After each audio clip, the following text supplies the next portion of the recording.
우리는 매 순간 고백해야 됩니다. 주는 그리스도시요 살아계신 하나님의 아들이십니다.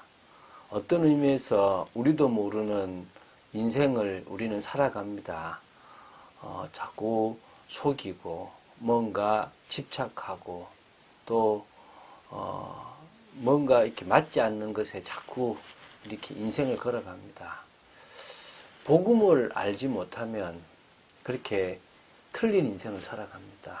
복음을 아는 순간에 그때부터 우리가 걸어가는 모든 그 길들 속에 잘못되었던 것, 집착하고 있는 것들이 보이게 됩니다.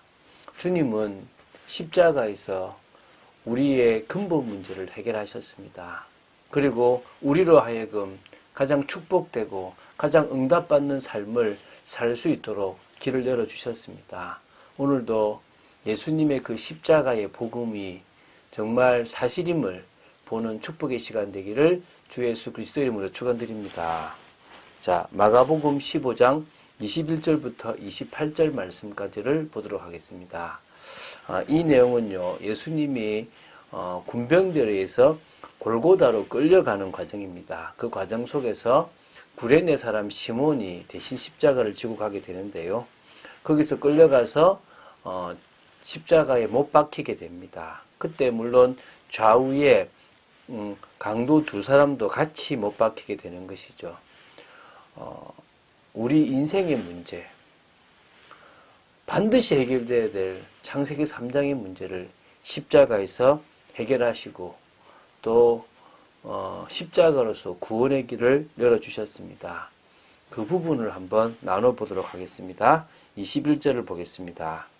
마침 알렉산더와 루포의 아버지인 구레네 사람 시몬이 시골로부터 와서 지나가는데 그들이 그를 억지로 같이 가게 하여 예수의 십자가를 지우고, 자, 예수님이 성문쯤에 이르렀을 때에 그 무거운 십자가 때문에 더 이상 정말 걸을 수도 없을 만큼 지쳐버렸고 탈진 상태가 되었습니다. 따라서 이제 로마 군병들이 이 십자가형이 집행되는 골고다까지 예수님이 갈 수 없다는 사실을 인식하고 구경꾼들 중에서 마침 지나가는 사람들 중에서 건강한 청년이라고 생각되는 한 사람을 발견했는데 그 사람이 바로 구레네 사람 시몬입니다. 그에게 대신 십자가를 지게 해서 골고다까지 가게 한 거죠. 얼마나 갑자기 날벼락입니까? 내가 왜 저 사람 십자가를 지냐라고 하겠지만 그게 그 개인에게는 엄청난 축복이 되었던 거죠. 그 사람이 아까 말한 구레네 사람이라 그러는데요.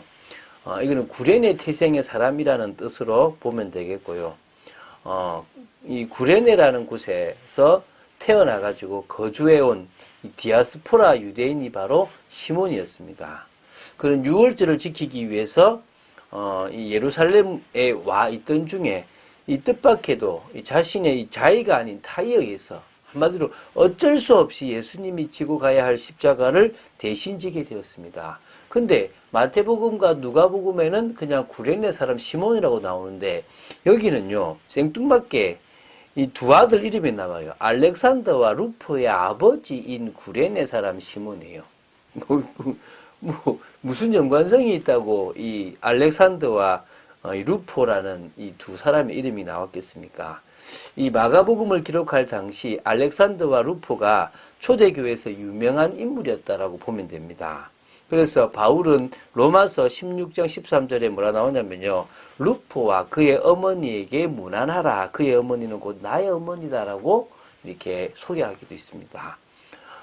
그래서 성경학자들이 이 루포가 이 마가복음 15장 21절에 나오는 루포와 동일 인물일 거다라고 추정합니다. 종합해 보면 이 구레네 사람 시몬은 억지로 예수님을 대신해 십자가를 지고 이렇게 이렇게 희생을 했죠. 근데 그때 기분 나쁠 수도 있겠지만 예수님을 믿고 그리스도인이 되었고 가족들도 구원을 받게 되었는데 그 자녀들이 초대교회의 유명한 인물이 되었다라고 보시면 됩니다. 이건 역시 하나님의 은혜라고 보시면 되겠죠.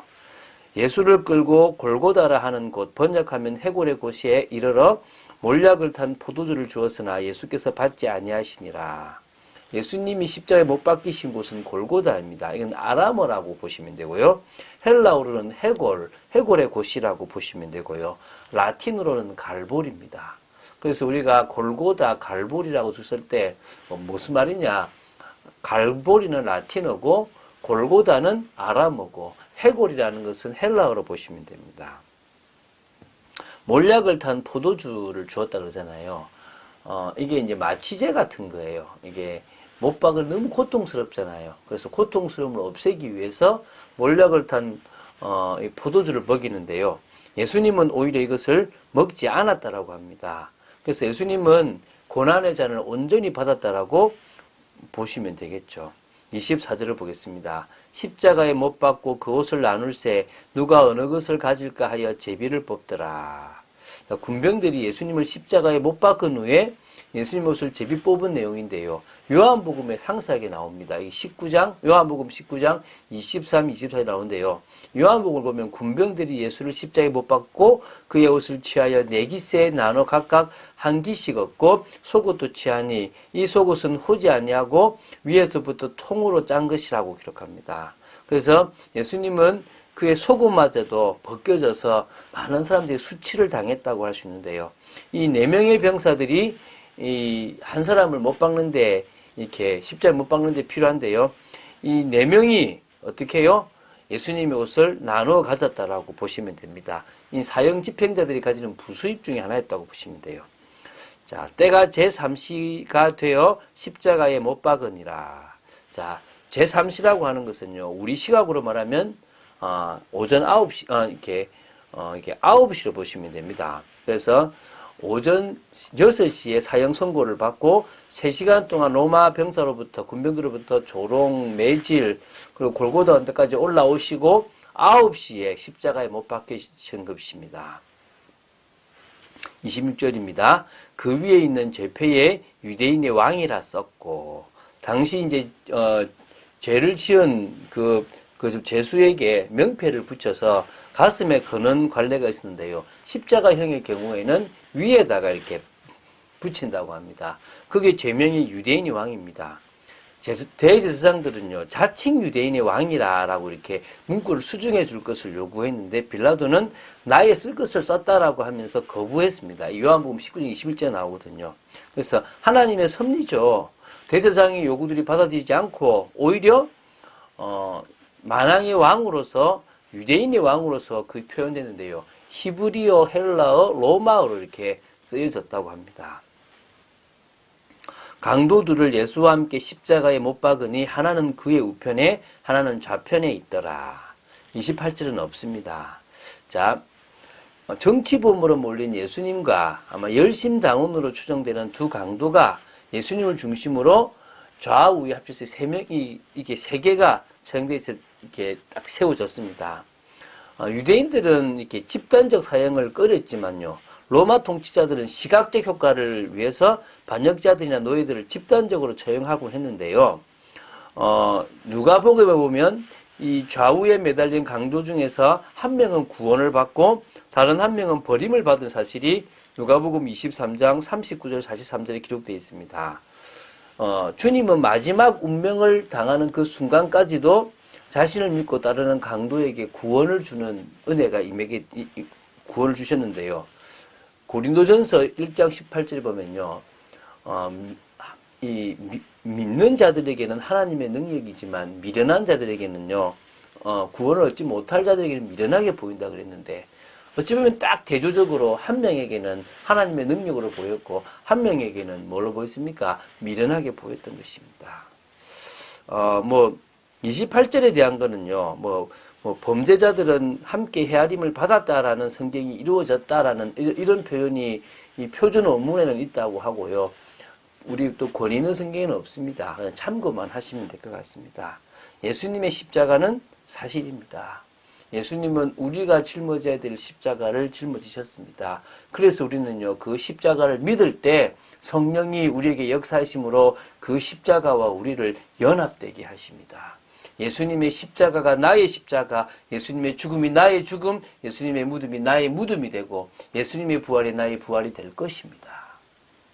그래서 정말 우리는요, 예수 그리스도 이 유일한 길, 하나님 만나는 유일한 길로 말미암아 구원을 얻게 되는 축복을 누리게 되었습니다. 더 깊은 하나님과의 교제를 위하여 세상의 것을 끊어나간 여러분 되시기 바랍니다. 하나님 주신 사명을 감당하기 위하여 오늘도 더 큰 은혜 속으로 들어간 여러분 되시기 바랍니다. 그래서 우리는요, 영적인 구원, 또 우리의 마음의 평안뿐만 아니라 육신적인 것도 주님이 십자가에서 치료하셨음을 믿습니다. 그래서 복음을 전할 때 육신 치료가 같이 따라가게 되어져 있습니다. 정말 예수 십자가의 그 비밀을 통하여 영혼과 마음과 심지어 육신까지 치유하는 그런 은혜를 여러분들이 삶 속에 증가하는 여러분 되시기를 주 예수 그리스도 이름으로 축원드립니다. 주는 그리스도시요 살아계신 하나님 아버지 고백합니다. 진정으로 이 복음을 받는 사람들이 하나님 앞에 은혜 속에서 변화되는 축복을 누리게 허락하여 주시옵시고 이제는 말씀에 순종하는 또 십자가와 연합되는 축복의 귀한 분들도 삼아 주시옵소서. 오늘도 우리의 삶에 이 십자가의 사랑을 붙잡고 나아가는 축복된 삶이 되어지기를 간절히 소원합니다. 주 예수 그리스도 이름으로 기도드립니다. 아멘.